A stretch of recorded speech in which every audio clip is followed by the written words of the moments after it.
अस्सलामु अलैकुम वरहमतुल्लाहि वबरकातुहू। आज हम जमा देखेंगे बग़ैर हासिल के। ठीक है, यहाँ पर छोटे बच्चों के लिए बताया जा रहा है 3 इंची अदद है और नीचे भी 3 इंची अदद है। यहाँ पर बग़ैर हासिल से मुराद आपका जो बचने वाला अदद 2 इंची में नहीं आता।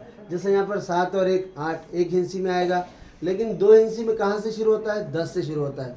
सिफर से लेकर 9 तक 1 इंची अदद है। तो हासिल जवाब जो भी रहेगा पहला दूसरा आपको 9 के अंदर आएगा या 9 तक आएगा, लेकिन उसके ऊपर का अदद आपको हासिल में लिखना होगा, वो होंगी हासिल वाली जमा। चलिए देखते हैं जमा बग़ैर हासिल की। अब यहाँ पर हम लकीरों की मदद से जमा करेंगे। ठीक है, तो यहाँ पर इकाई और इकाई देखेंगे। पहला कितना है? 7। यहाँ लकीरें मारेंगे 1 2 3 4 5 6 7, उसमें 1 मिलाना है। ठीक है, अब यहाँ पूरे अदद को गिनेंगे 1 2 3 4 5 6 7 8, तो यहाँ पर 8 लिखेंगे। ठीक है, ये है जमा। ये अलामत जमा की 2 लकीरें, एक आड़ी लकीर एक खड़ी लकीर, यानी जमा की अलामत। चलिए उसके बाद दाही का अदद देखेंगे 2 और 5। पहले 2 लकीरें मारेंगे 1 2, नीचे कितने हैं? 5। 1 2 3 4 5। अब ये तमाम अदद को एक साथ गिनेंगे लकीरों को 1 2 3 4 5 6 7, यहाँ पर लिखेंगे 7। समझ में आ रहा है ना आपके? तो यहाँ पर इस तरीके से आप कर सकते हैं, गोटियों की मदद से या किसी और चीज़ों की मदद से। चलिए हम लकीरों की मदद से ही करेंगे। पहले 3 लकीरें मारेंगे 1 2 3, नीचे 2 है तो 2 लकीरें 1 2 1 2 3 4 5, तो यहाँ पर लिखेंगे 5। तो हमारी जमा क्या है? 327 जमा 251, नीचे आ गया 578। अगला सवाल, अब सिफर है, सिफर में कुछ नहीं मिलाना है, तो क्या आएगा? सिफर का मतलब कुछ नहीं, तो यहाँ पर अदद के मुताबिक 340 बन रहा है, लेकिन इकाई के मुकाम पर सिफर है, तो सिफर की मुकामी कीमत सिफर होगी। इकाई के मुकाम की कीमत कितनी है? सिफर है, तो 9 में सिफर मिला है, कितने होंगे? 9।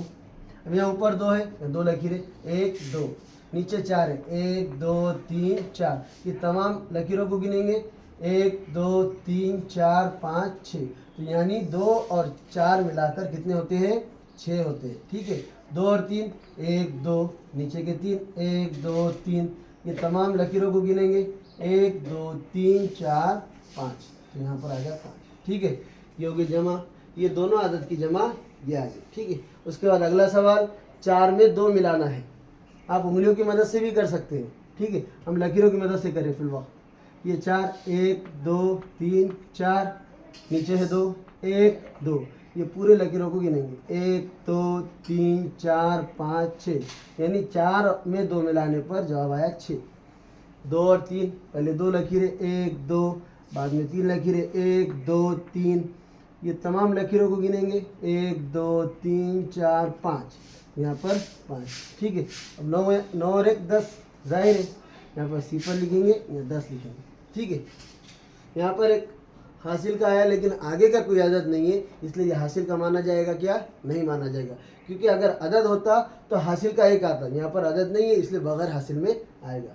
6 और 1 1 और 6, ये 1, नीचे है 6 1 2 3 4 5 6, ये तमाम लकीरों गिनेंगे 1 2 3 4 5 6 7, ये आ गया 7। ये 2 ऊपर है, दाई का मुकाम पर क्या है? ऊपर 2, नीचे के दाएं के मुकाम पर क्या है? 3 1 2 3, तो पूरे लकीरों को गिनेंगे 1 2 3 4 5, यहाँ पर लिखेंगे 5, यानी 2 में 3 मिलाने पर जवाब 5 आया। यहाँ पर 4 और 5, यानी 4 और 5 1 2 3 4 1 2 3 4 5, अभी तमाम लकीरों को गिनेंगे 1 2 3 4 5 6 7 8 9, तो यहाँ पर क्या आ गया? 4 और 5 9। इसी तरीके से जमा के सवालात आप आसानी से हल कर सकते हैं। ठीक है, इसी तरीके से आप मश्क कीजिए और सवालात हल कीजिए। खुदा हाफिज़।